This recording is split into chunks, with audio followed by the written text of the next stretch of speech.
নমস্কার বন্ধুরা, আমরা আবার চলে এসেছি নতুন একটা এপিসোড নিয়ে। আর আজকে আমাদের সাথে আছে ইস্যু চক্রবর্তী।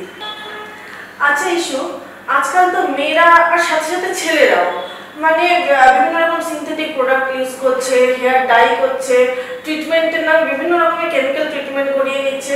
এগুলো থেকে চুলের কোনো ক্ষতি হয় না? অবশ্যই হয়, তবে মাঝে মধ্যে তুমি যদি করো তাতে কোনো সমস্যা নেই। তবে আমি তোমায় সাজেস্ট করব যে হেয়ার অয়েলটা ইউজ করা উচিত মাথার জন্য।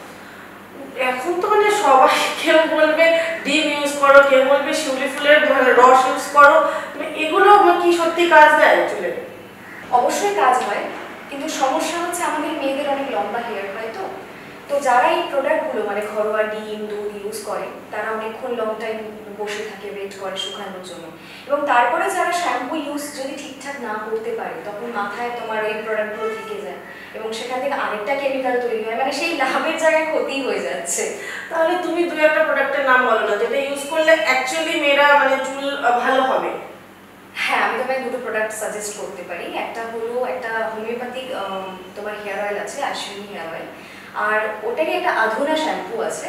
তো তুমি যদি এই দুটো ব্যবহার করতে পারো, আমি তো নিজে খুব স্যাটিসফাইড না, তুমি আমার হেয়ার দেখে বুঝতে পারছো, তুমি ইউজ করতে পারো। থ্যাংক ইউ ইস্যু, থ্যাংক ইউ আমাদের সাথে থাকার জন্য। নমস্কার বন্ধুরা, তাহলে আপনারাও শুনে নিলেন কিভাবে চুলের যত্ন নিতে হয়।